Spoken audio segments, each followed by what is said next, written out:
welcome everyone. It may be good morning to you, good afternoon, or good evening. Thank you for joining us today in our webinar. And I will not keep everyone waiting, to be honest, because time is precious. So we have to keep the ball rolling.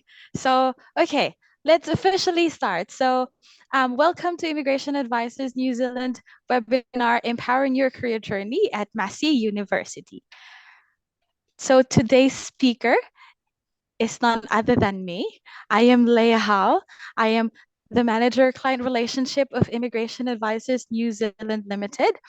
And I'm happy to welcome you all. And as early as now, I would like to say thank you in joining us and for giving us your precious time in today's webinar.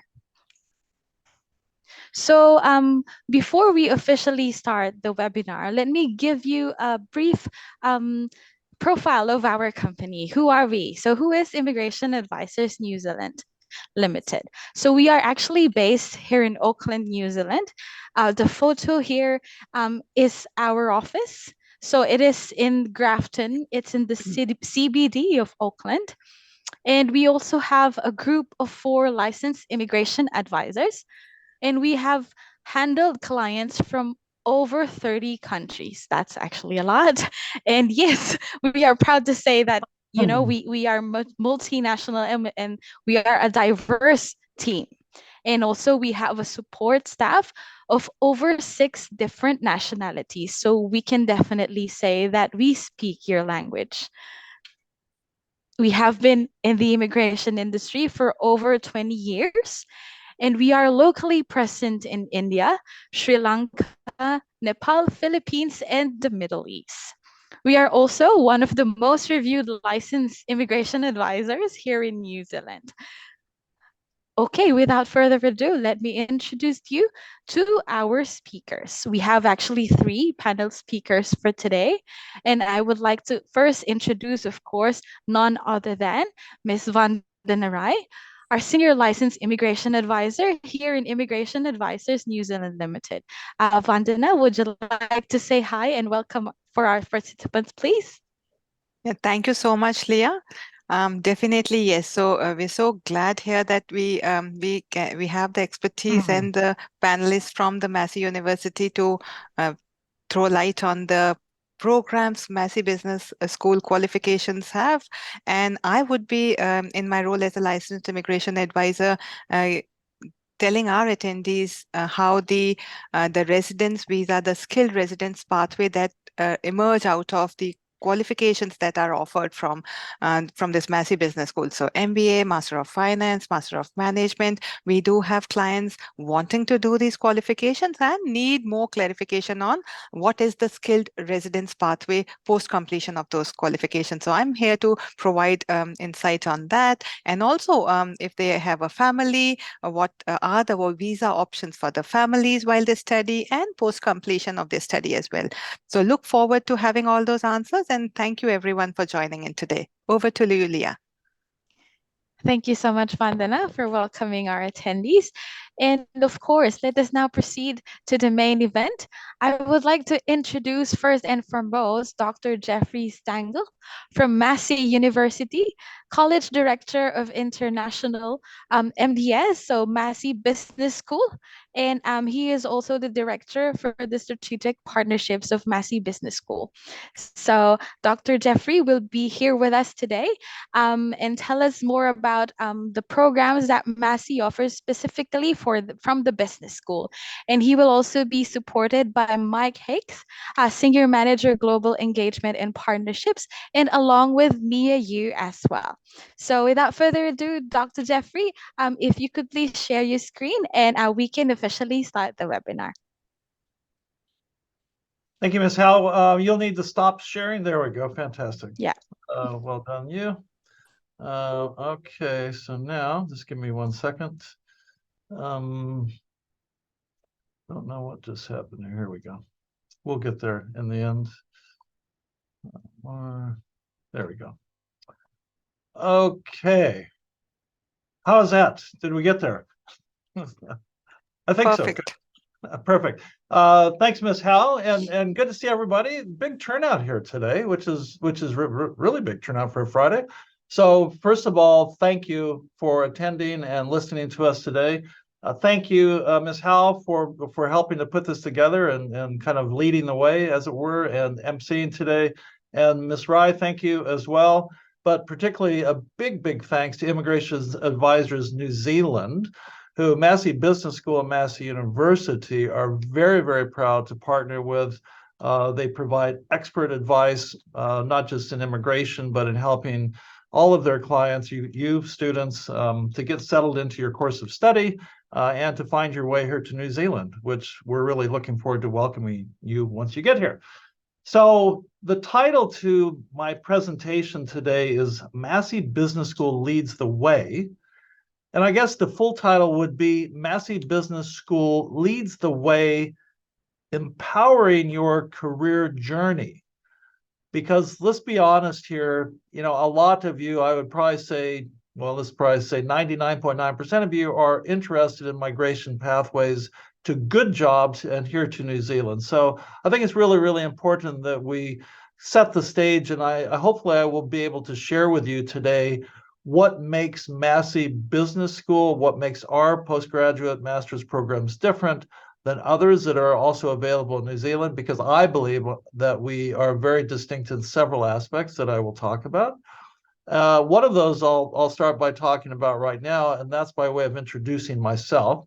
So Jeff Stengel, I've been at Massey Business School about 20 years next year, but prior to that, I've been in business all of my life. So I'm not one of these straight through academic types who teach business but have never been in business herself. So I certainly am very involved, have been with business, financial services, finance, chartered financial analysts. I'm still incredibly active in the profession. And that's representative of Massey Business School faculty teachers anyway, because we have this connection to practice that I'm going to talk to you a bit about, because we have this connection to students, because we're able to churn out students who will have amazing empowered careers here in New Zealand, because we know that's what really matters. And we know that teaching you what employers are looking for is what really matters.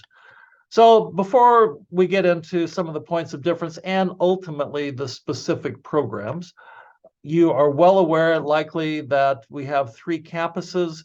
We have the main campus, which most of you would be coming to. If you look at that Massey Business School, you see where that gentleman's standing. That's where I'm sitting, right behind that pillar as we speak. And then we have our Palmerston North, or Manawatu campus, and Wellington campus.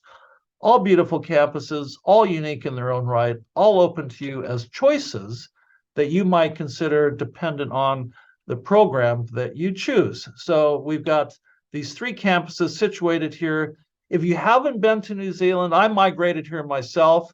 I had an immigration advisor. It wasn't Immigration Advisors New Zealand, but that was some years ago. And I'd never been to New Zealand. It's an amazing, beautiful country.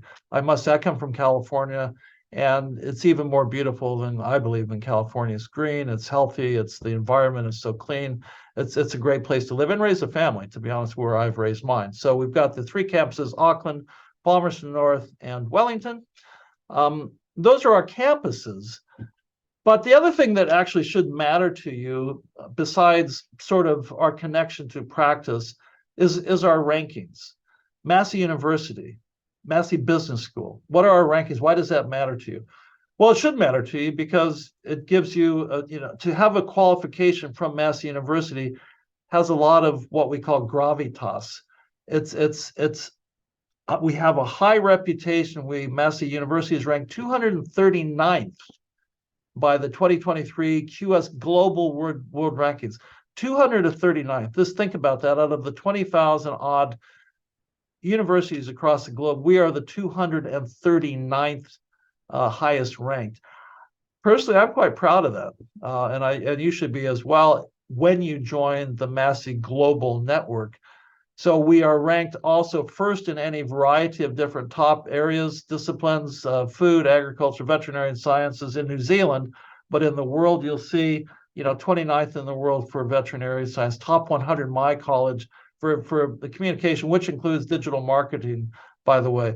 top 150 in design, top 200 in accounting, finance, management, and so forth. So that's all important. And part of the rankings that we receive are in part measured by our connection to practice. Okay. And Massey Business School, in particular, if you're coming to New Zealand, can I say that Shanghai rankings, which is a top ranking, Shanghai Jiaotong ranking, is one of the big rankings. We're number one in New Zealand for business administration, finance, accounting, and communication. The 2023 Shanghai Jiaotong rankings were 150 in the world for finance and basically 200-ish for business administration, accounting, and finance. So if you're thinking about rankings, then have a look at these and reflect on this, because in actual fact, we're right up there, and we're the largest business school in New Zealand as well. So proud of that. I am a bit competitive. I'm American. Sorry, it comes second nature to me. But I think it's something to bear in mind why you might want to come to Massey Business School. But I'm going to give you, before we jump into the programs, I'll give you a couple other reasons why you might want to consider coming to Massey Business School. Here's two obvious ones. Connection to practice. Connection to practice. I spend probably 3 of 5 nights a week myself, and I'm one of 250 Massey Business School professors, faculty. I spend it with finance is my area, with finance events, with business events, with particularly this time of year, I'm kind of over Christmas, to be honest, because there's so many year-end functions and all that kind of thing. But nonetheless, I still go because it's important that I, as a Massey, as one of your potential lecturers, that I do stay connected to practice. And that has benefits in several fold. It has benefits because it helps me understand what it is that the industry, finance, what they're looking for, what employers are looking for in terms of their graduates. I was the president of CFA Society until just recently, a couple of weeks ago. For the last 9 or so years, I've been on the board since 2010 or 2011, something like that. So I've been very much, I've had my finger on the pulse. I'm not unique. The other faculty, the same thing. So that makes a big difference when you go out to get jobs, because certainly in New Zealand, which is a small market, we are known, Massey Business School is known as being the university, the college that teaches their students the skills that are practical and important to contribute to their businesses and organizations. Connection to students. We have Massey, again, I've been here 20 years, but I can say the culture at Massey University relative to other New Zealand universities across the bridge, University of Auckland and so forth, we're a community, and we very much are connected to our students and helping you to have a successful journey through your master's program, a successful journey through your acquisition of knowledge, a successful journey that will take you into amazing careers, which is what we're focused on, helping you however we can. Connection to students. Every student at Massey University, whatever class you take, automatic 3 hours per week, every faculty, every professor has to have open door policy, 3 hours a week. You can come in, pop in, you can talk about the weather if you want, or your problems at home or whatever, but we're there to be a part of your journey. And I think that's not to be underemphasized. It's actually, particularly, I think, with international students, where there's a bit of a transition. Sometimes the support is a little bit different than we might provide elsewhere. So we're there to be part of that. So those are kind of the two big picture sort of points of difference. And I know it sounds a little bit airy-fairy, but those are important: the connection to business, the connection to you, students. But what do we teach?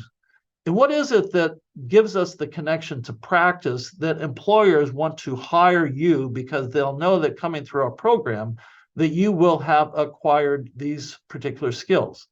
So what I'm going to talk about in two different slots here, I'm going to talk about something called portable skills, and then I'm going to talk about a portfolio of skills, portable skills. Let's talk about that first.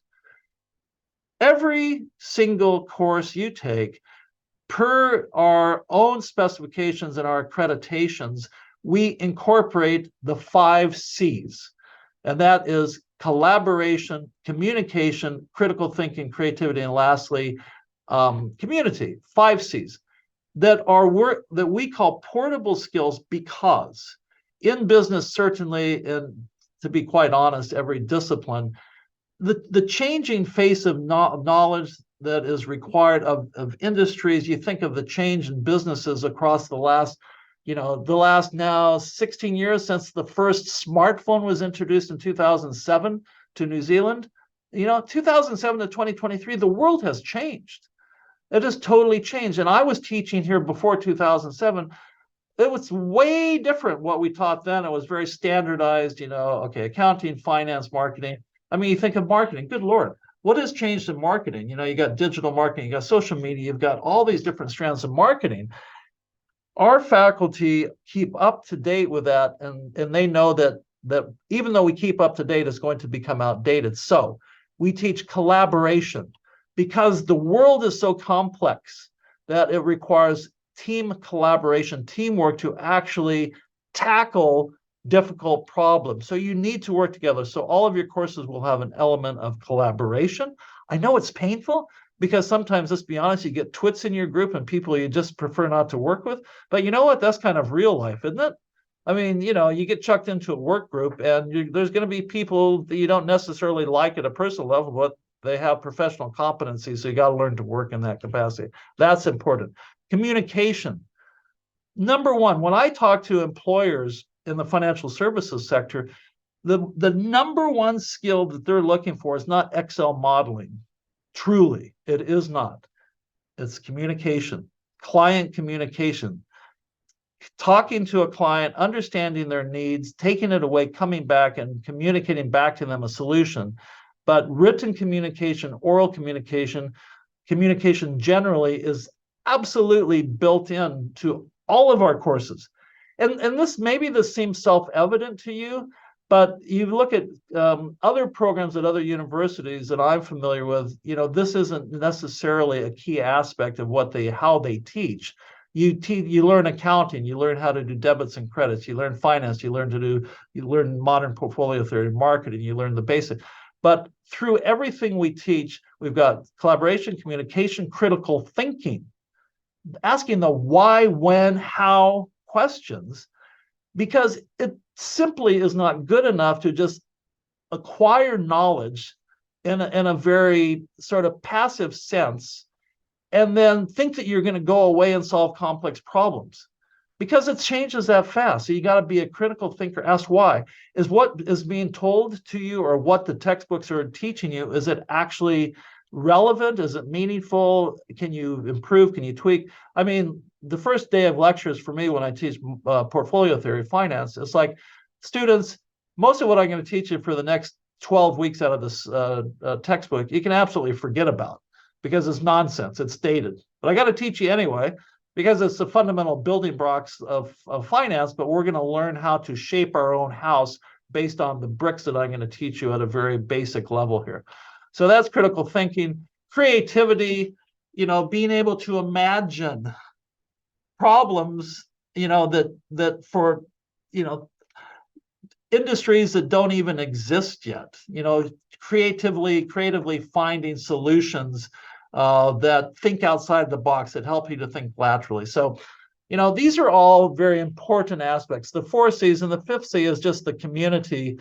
And the community is, that's kind of the sustainability, social, networking, recognizing that the single bottom line is no longer, from a business perspective, the single bottom line is not relevant. The double bottom line, the triple bottom line is more like the quadruple bottom line, where you have to think about all the implications, not just for your short-term profitability as a firm, but also for long-term profitability of the community, how you build a social network, how you operate under a social license, and so forth, that will continue to help you as a business grow and flourish if the community that you're part of is flourishing as well. Okay, so these are the 5 C's. So this is what we call portable skills. The other area that I'm talking about are your portfolio of skills. And the portfolio of skills are the skills that you acquire through the programs that we teach. So this is where we're going to start talking about the available programs that you might sign up for.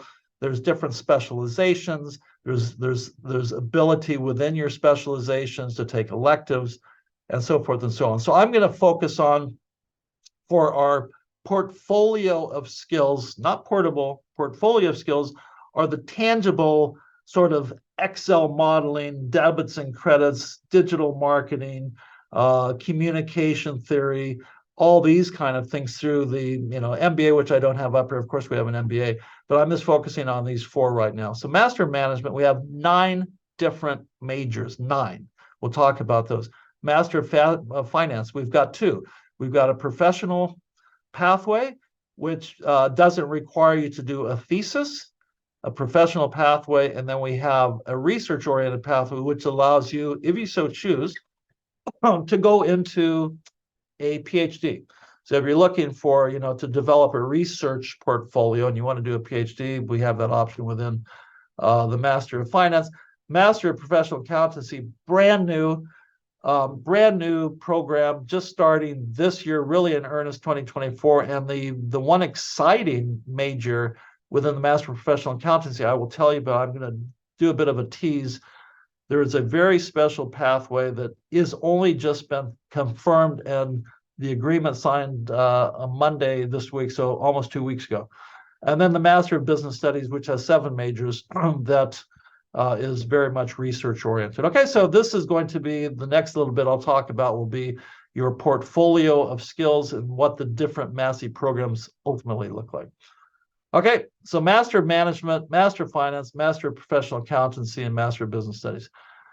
Can I say that you can do some of these if the course's scheduling lines up just properly? If you start at semester 1, which is February, here in New Zealand is our semester 1, and you progress, you do semester 1 and semester 2. It is possible in some instances, Master of Finance specifically, in some of the subjects of Master of Management, to complete your 180 credits of the master's program in 12 months. It is possible. Okay, and we can talk more about that. The programs generally take a year and a half. So if you start in February, you'll finish in basically June the following year. Okay, so roughly a year and a half, but 12 months is possible, but I can't promise which specific major because it changes from time to time. Okay, so Master Management is by far our universal sort of master's program that is professional in its orientation, and there are 9 different majors that go into this. They're listed here. Communication, financial economics, management, marketing, international business, and sustainability and human resource management. So there's 9 different majors. And the requisite GPA to get into the Massey Master of Management from your undergraduate course, you'll have to have a 65% pass, a B minus to come into for admission. And I should have had on this slide, you ultimately need to have an IELTS of all master's programs, IELTS of 6.5 or equivalent. We take PT, we take Duolingo, we take NZCEL, we take a variety of different English qualification tests. Okay, so we try to make it convenient for you because we know it's not always possible. But so you start out, you got your entry, and you have either a July intake or a February intake. And this particular slide shows you which of these different majors you can start in February or July, and at which campus. Basically, for business, the communication is singularly delivered at the Wellington campus. If you haven't been to Wellington, it's a beautiful city, by the way. Everything else is basically Auckland. I think most of you international students would be coming to the Auckland campus, although the Manawatu, Palmerston North, is also an amazing campus. It's very different because I'm guessing some of you have been to New Zealand. Auckland is the big city. Wellington, we have 1.5 million, so by most standards, it's not that big, but 1.5 million, beautiful city, surrounded by water. Wellington is the political capital. That's why we have communication and journalism, which, by the way, I didn't put up here.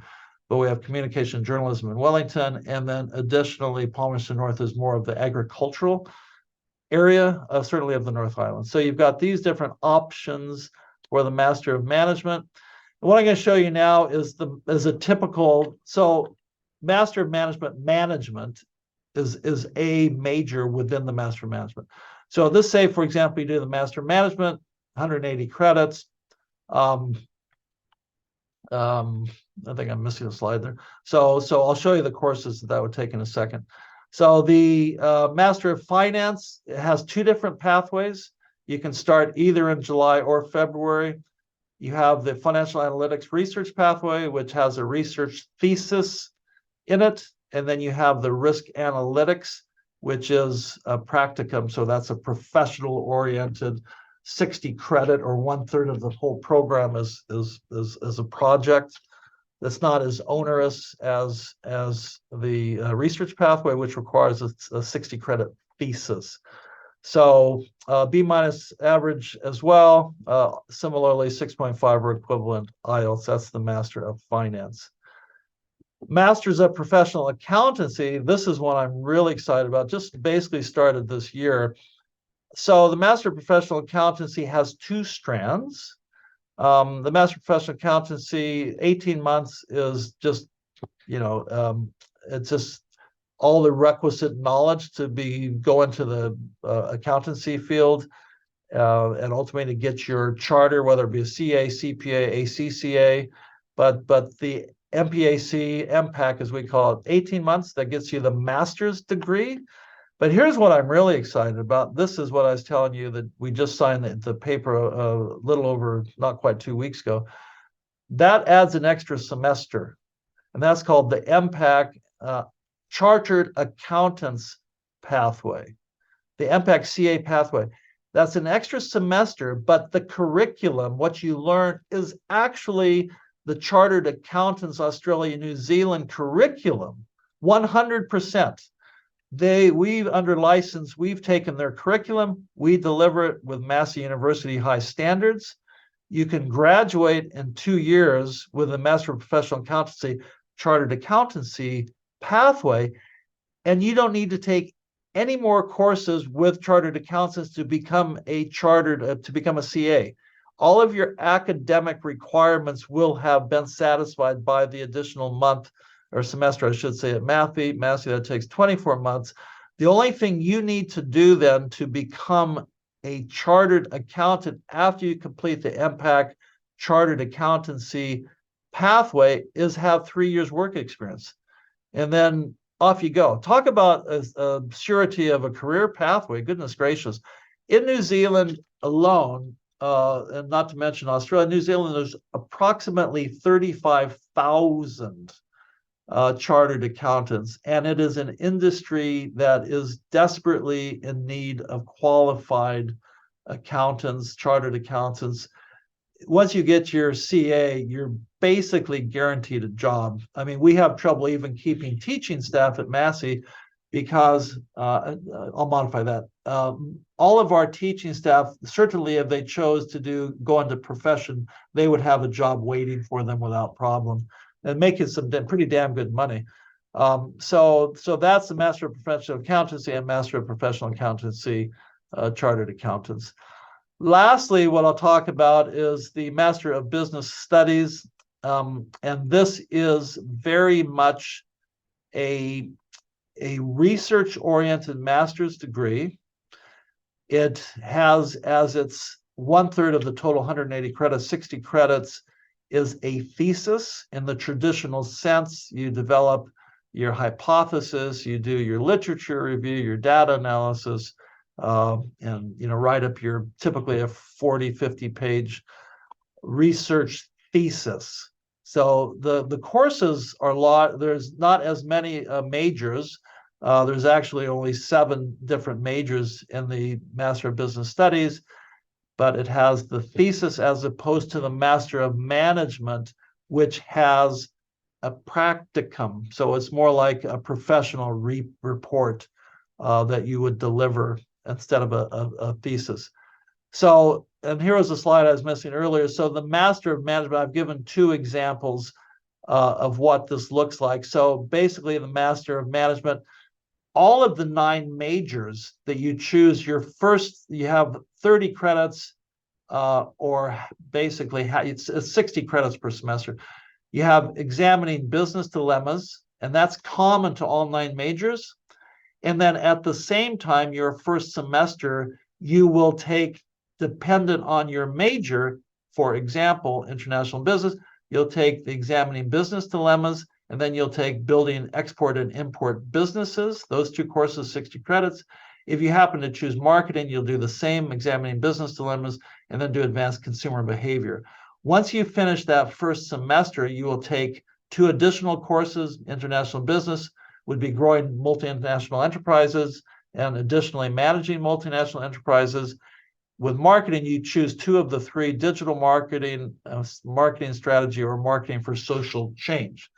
Okay. Lastly, with the Master of Management, all majors have a professional practice semester where you apply everything you've learned.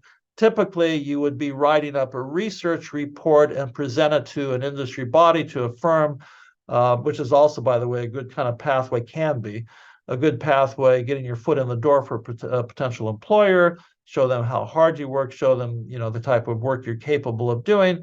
But all of the Master of Management have this professional practice, as opposed to the Master of Business Studies, which has a thesis. Now, the thesis for the master, going back up a page, for Master of Business Studies, is also beneficial, opening the doors. I mean, I've had several students over the years that I've personally supervised who've gone on to have great jobs. One strikes me right off the bat, who works for Hong Kong Shanghai Banking, HSBC. He's probably making 4 times the amount of money I do. He was my student probably about 10 years ago. He's in Sydney now, but he got initially employed based on the thesis that he did, that HSBC was so impressed. So, if that's your gig, and if you are not intimidated by doing a 60 credit thesis, you can also, if you do really a great job, you can market yourself to potential employers based on the quality of your thesis as well. Okay, so different strokes for different folks, but that's the difference between the two. Here's the painful part. So international fees is $35,000 NZD per year. So half, again, as much as that, it'd be your total for a year and a half worth of study. So $35,450 per year. So that'd be $53,000 NZD for the total fees, plus some odd little administrative fees and so forth, so on, that you're going to be charged as well. But what you get from that is, you have a top quality education at a business school that is top ranked globally, that is the top rank in New Zealand, and that employers are aggressively and actively seeking to employ our graduates because of our connection to practice.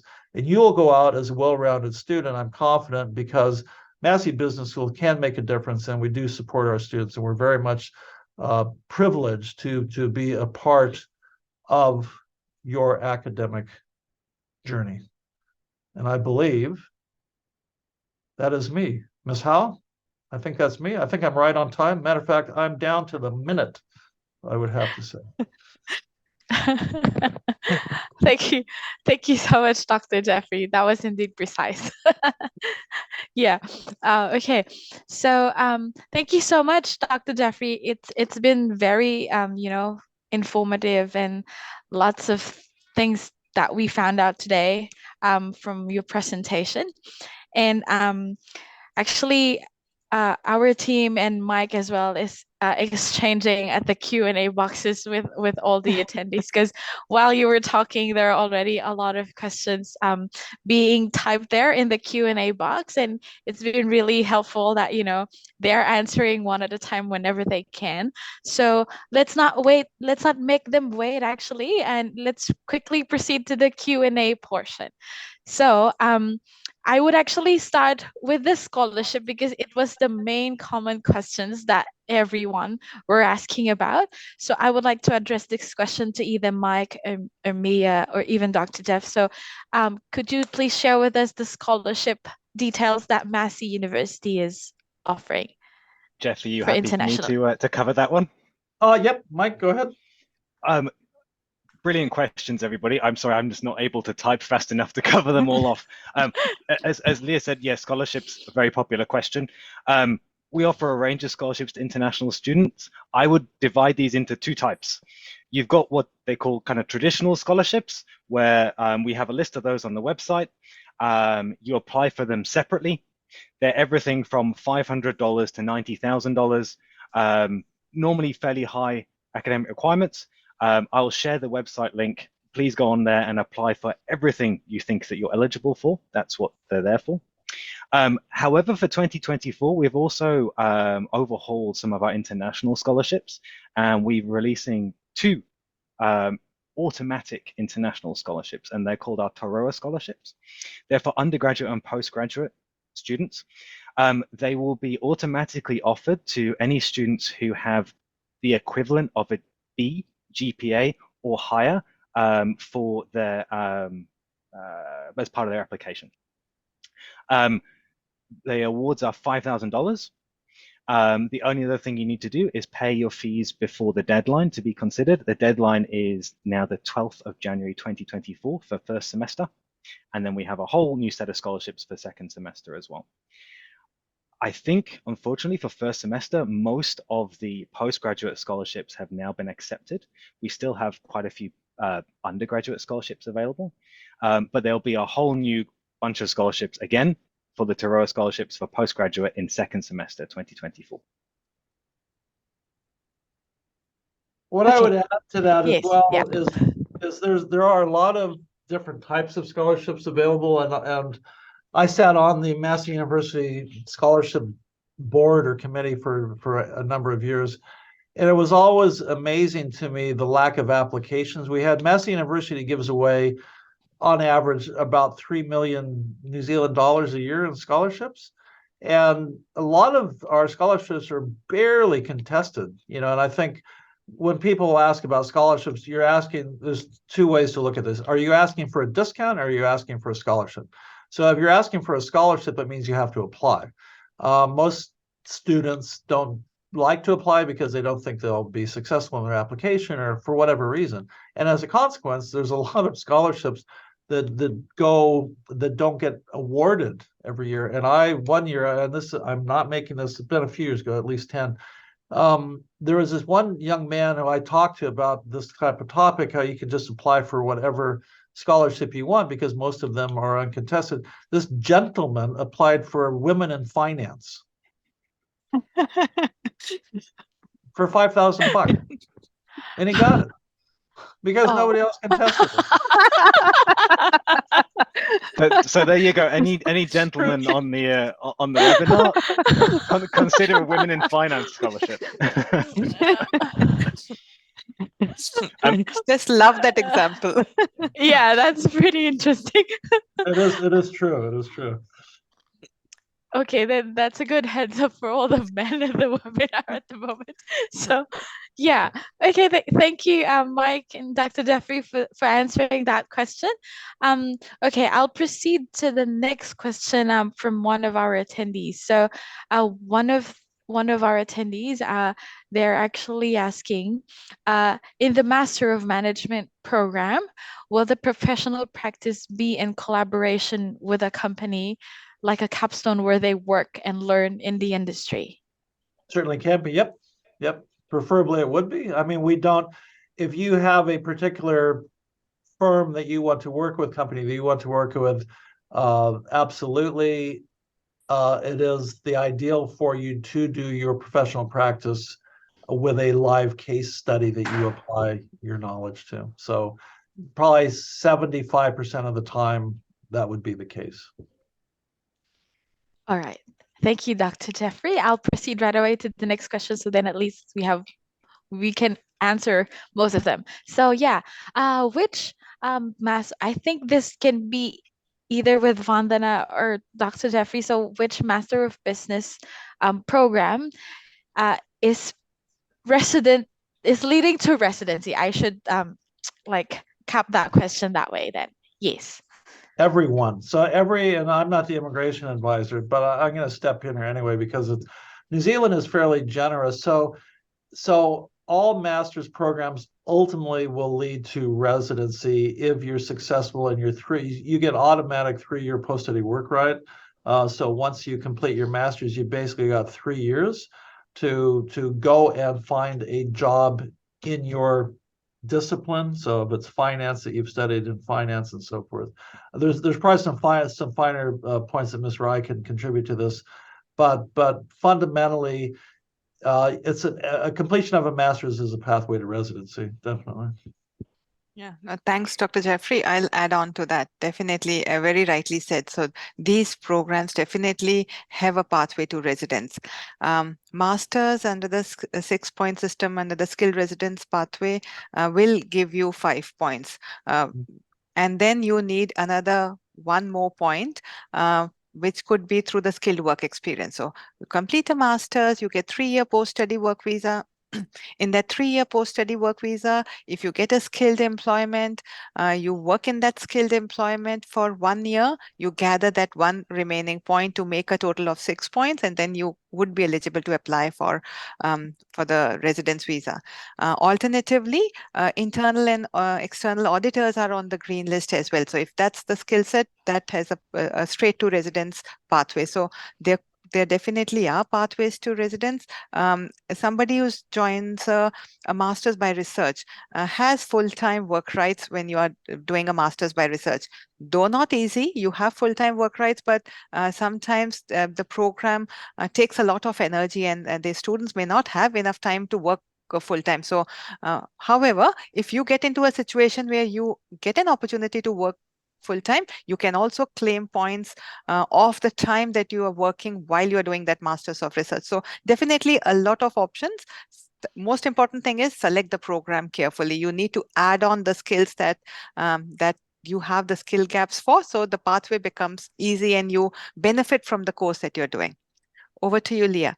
So, but before we move on, Ms. Rice, so just to clarify, so for example, if a student does a master's of professional accountancy, chartered accountant, and they go on then to get their basically CA, all their educational points satisfied, and then because that's in the skilled category group as an auditor, they would automatically get their 6 points at that point, or what's it? Or they have to still do the 1-year work experience? No, so I'll explain. So that's a good question that you've asked. So there are different paths going towards the residence. So the skilled residence, the path basically one is the skilled residence pathway towards with these 6 points which you are referring to. Right. So that's called the skilled migrant category residence visa. So 5 points from masters, 1 point from the work experience. What I was referring to there was the green list pathway. So if you look at the green list pathway, very recently, like few months back, internal auditors and external auditors have been added to the green list. So that's a straight to residence tier 1 role in the green list. So if somebody gets a job as an internal or external auditor, provided they get paid New Zealand dollars 38.56 an hour or an equivalent annual salary of 80,200, if they get that salary, they can straight away apply for residence. So that's an alternate path towards residence under the green list pathway. So there are 2 paths going. And out of the business stream, internal and external auditors are listed there. Yeah. Over to you, Leah. All right. Thank you so much, Vandana. And okay, I'll proceed to the next question. So one of our attendees is asking, will the age be a barrier, or is there an age limit in doing the programs with Massey University? So one of our students is saying she's 43 years old and she's been a bank manager for 20 years in the field of banking. So if she would like to pursue this one, is there any age limit, or will it be a barrier or something? It was also asking the other questions earlier, so maybe I'll have it over to you, Mike or Mia, whoever is free to answer. I'll answer from a Massey perspective, and then I think maybe Vandana might want to answer from an immigration perspective as well. From a Massey perspective, we don't have an upper age limit. In a previous life at another New Zealand university, I graduated a lady who was 88 years old with her master's degree. So that's not an issue. In terms of a lower age limit, we do take students who are under 18 on a case-by-case basis. But I think for 43, you're thinking on the upper age side of things. So from our point of view, 43 is perfectly young to do a master's degree or an undergraduate degree. From an immigration perspective, Vandana? Yes, Yeah, please. I'll say from the immigration perspective, for student visa, again, no age limit. So we've helped students get their student visas for 76 years old or even higher for a student visa. So in isolation, student visa, no age limit. However, if that student who's coming for a master's is thinking of applying for a residence visa subsequently, they should be aware of that 55 years is the age limit to apply for residence. So they need to apply before the 56th birthday. So if that is one of their goals, then they have to work in a way that before they turn 56, they have enough time to complete the qualification, get a job, move on their path. 43 years, no problems that I can see. Over to Can you, I Leah. just I'll tell a funny story. You probably saw me smiling. So we migrated to New Zealand in 2002. So you can do some math and figure out how old I am. So we'd come from Indonesia, and my wife, she got grumpy because in Indonesia it's very much a male-dominated culture, and everything was Mr. Jeff, Mr. Even though she was Mrs. Jeff, was Mr. Jeff, Mr. Jeff. Anyway, I was 45 when we moved here, so do the math. I'm 65 now plus. And she's my wife's a couple years younger. So we went to put the immigration application under my name as a family, but we lost points because I was already 45. So the whole immigration application went under my wife's name. So then I was following my wife as opposed to the reverse, which she got great satisfaction and still tells that story to this day. Okay. No, thank you so much for sharing that. And I would add something to this. So that was the policy a few years back where you would lose points as you age. And in fact, New Zealand realized that that's not a good thing to do because the more the experience, the better the person is for New Zealand. And now under this policy, you don't lose any points as you grow. There is no points for age. So anybody till that age of 55 is just the same. So more experience, more New Zealand can benefit from that experience. So you're more than welcome to come. So you don't lose points anymore. So that's a good change that we have. Over to you, Leah. Yeah, thank you so much. All right, proceed to the next. So this actually might be for Vandana. So the question is, does the 120 points master program makes a difference when getting the post-study work visa compared to the 180 point master program? So if they are to do a 120 versus 180, will it affect their post-study work visa, and subsequently will it have a difference in getting a work visa for their partner as well? So those are two questions. Yeah, Okay. thank So you. no, thank you. So from immigration perspective, if you're doing a master's, whether it's a 120 points master's or a 180 point master's, will not impact in any way. You still get 3-year post-study work visa after completion of the master's. Your partners can still be eligible to apply for a partner of a student work visa. Your kids can still be eligible to study as a domestic fee-paying student visa holders here in New Zealand. And you still get 5 points towards the skilled residence pathway. So no difference. You need to select the program. So it's basically the academic entry requirement, what you qualify for, or the program that you choose. In no way impacts the residence pathway, whether it's 120 credit masters or it's a 180 credit masters.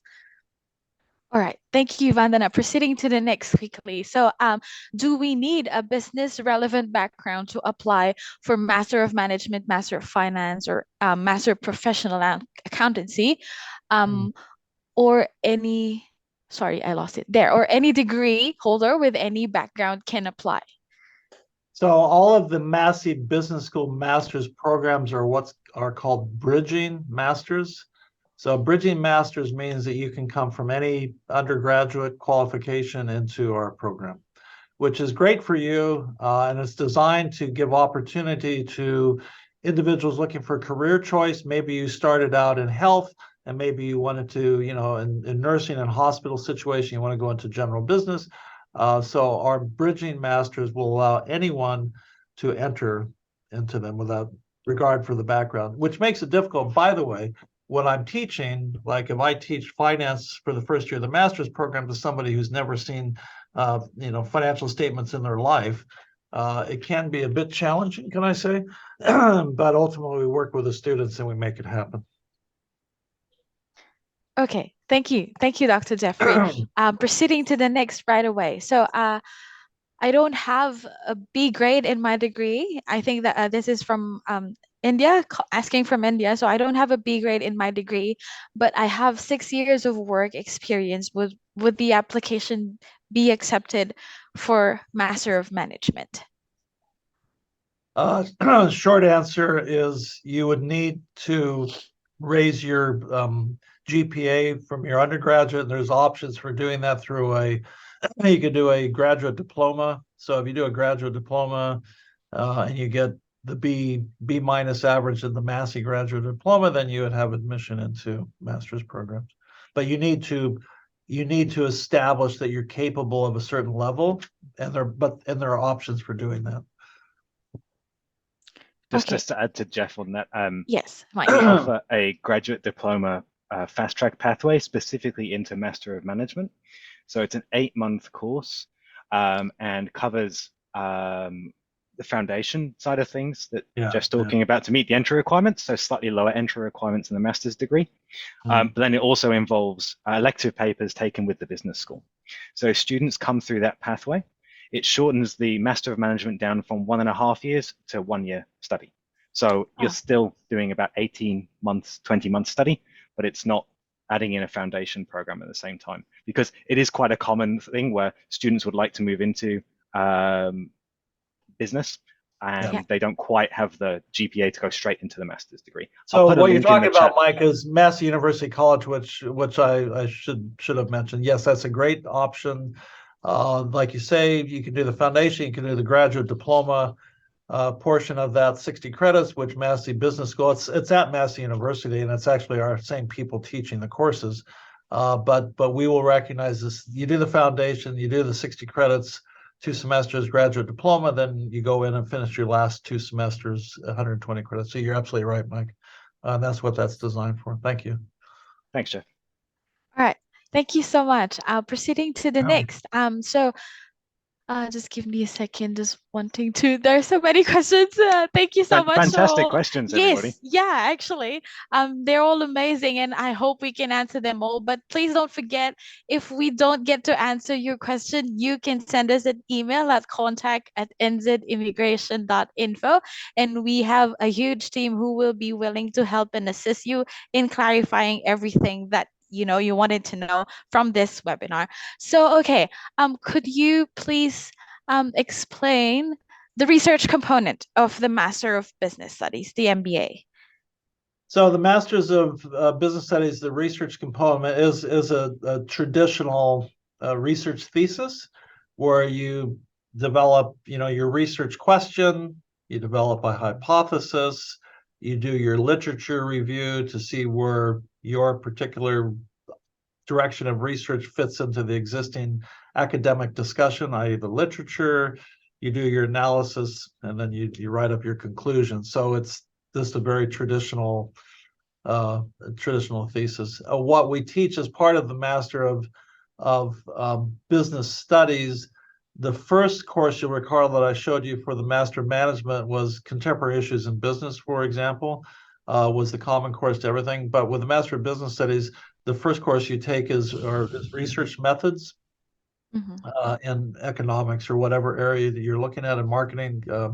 So you learn the skills to do the qualitative, quantitative analysis right up front. You do your subject courses, and then you do your thesis as the last 60 credits. So very traditional thesis. Okay, thank you, Dr. Jeffrey. In relation to the thesis, one attendee is asking, is there a full research pathway option in the Master of Management or the MBA program?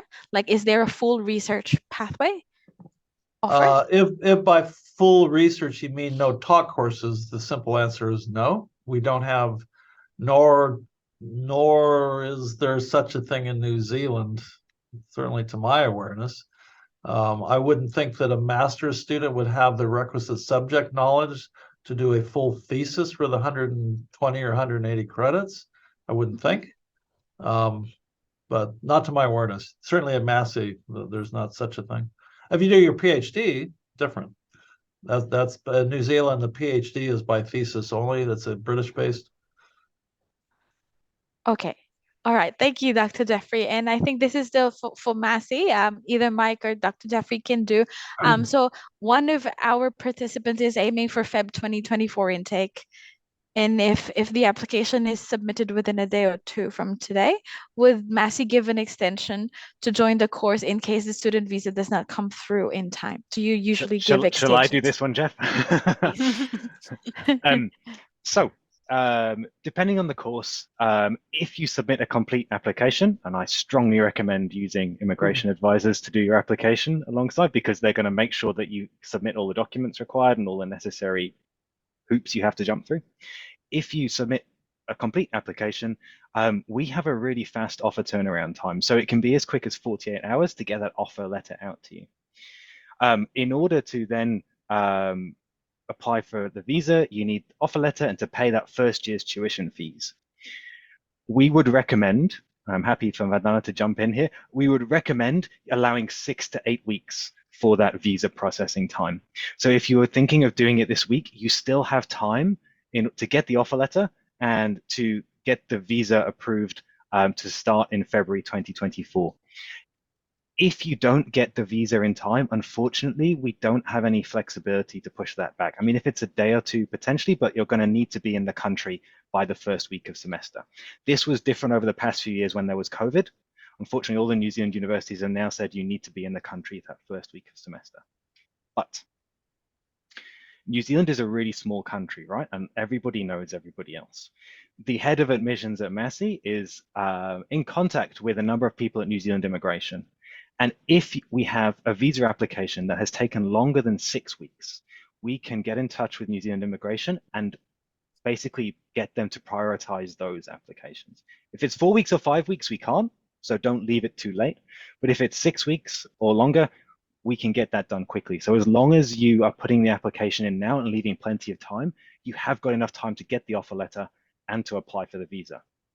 But I would strongly recommend talking to immigration advisors because this is what these guys do. They're experts at it. And can I just say as well, I mean, I deal every year with a last minute rush of late applications. I know that the Massey admissions team will have people on staff up till the 22nd of December, and they will be processing up to that point. I know for a fact, and I don't want to encourage bad behavior, but you know, I've pushed. I'll tell the admissions team, Jeff. Well, I mean, things can happen, right? And particularly over the last couple of years, I mean, we've pushed through applications that have arrived the first couple of weeks of January. So if there's an extraneous circumstances, if you need help, something's happened, there are a lot of people to help you to make sure that your application gets processed in a timely fashion. And if there's any delay in immigration with your visa, there's people to help as well. And I think the key to a smooth process in processing your visa application is working with somebody like Immigration Advisors NZ, because they'll make sure that all the boxes are ticked and it'll be a smooth journey. Yeah, thanks, Dr. Jeffrey. So we, from our end, when time is very crucial, make sure that we submit a decision-ready application, and we do submit.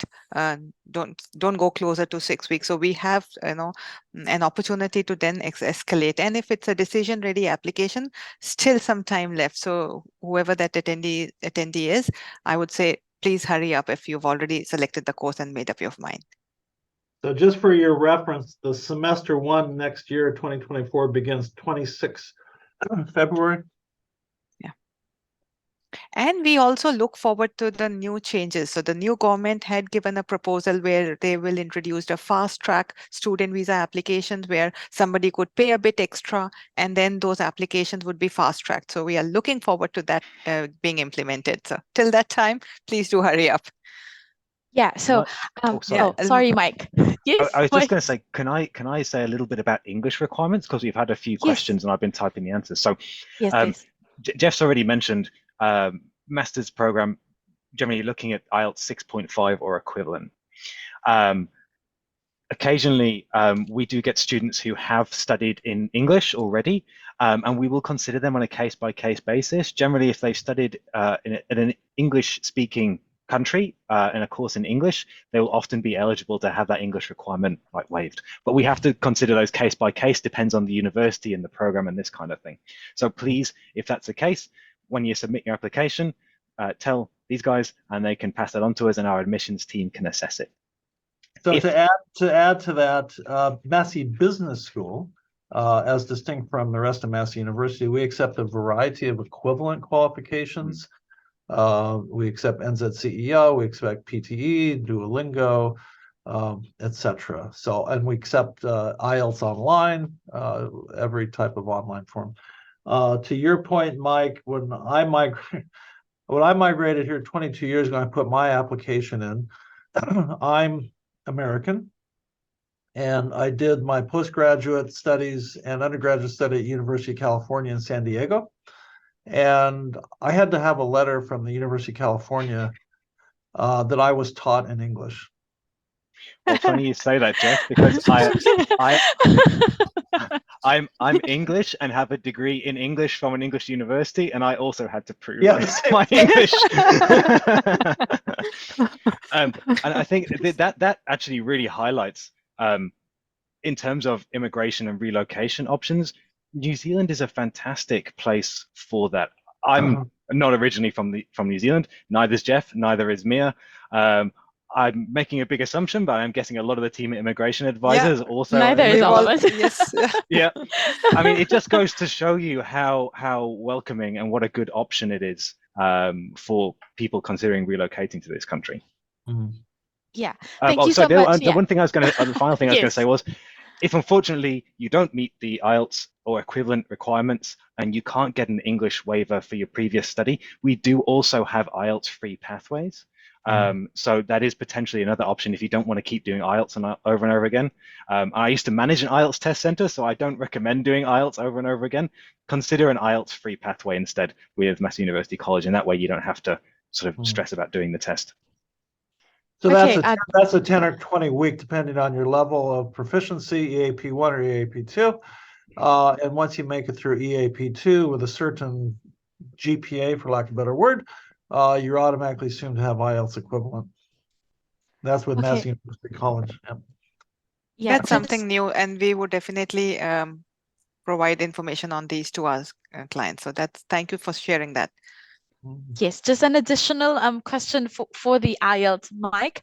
One attendee is asking, would Massey accept IELTS 1 skill retake? Yes. So actually, as of last week, we now accept IELTS 1 skill retake. I will put my IELTS hat back on. I managed the IELTS test center for 10 years. Everybody struggles with the writing test, right? That is the one bit everybody finds hard. 1 skill retake is fantastic because I don't have any shares in IELTS, by the way. One skill retake is fantastic because you can come back and just redo that writing test and hopefully just focus on that for that part of the test and get that grade that you need. So yeah, 1 skill retake, fantastic. Okay, thank you so much, Mike. And just one last question. I'm really sorry for everyone that we cannot answer today, but we have actually sent to or shared a form with you here in the chat box. So just feel free to click that and fill out the form, and someone will be in touch with you within today or until tomorrow. So we will definitely get in touch and answer all your queries. And just one more question to Massey University.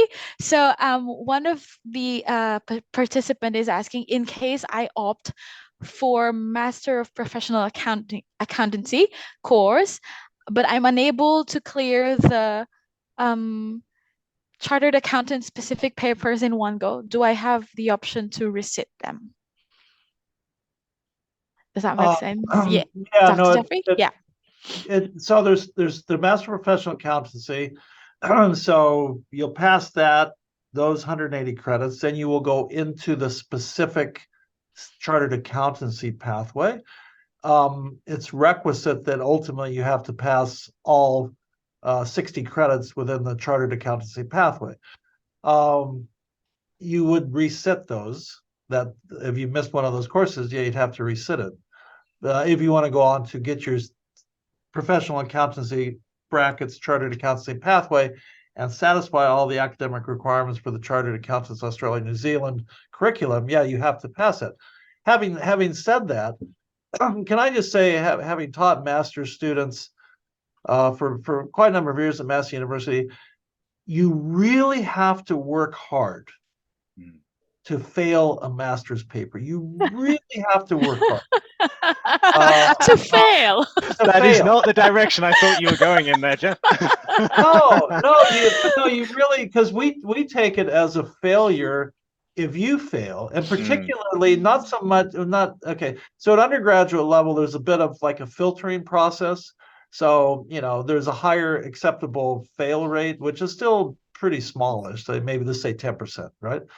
But to fail at postgraduate or master's level, it's a reflection on us as your teachers that you don't pass. So yeah, sure, it happens, but it's the student who never comes to a lecture, who never turns in an assignment, who pays the money and walks away and sits at the beach every day. And there, what I mean? You really got to work at it.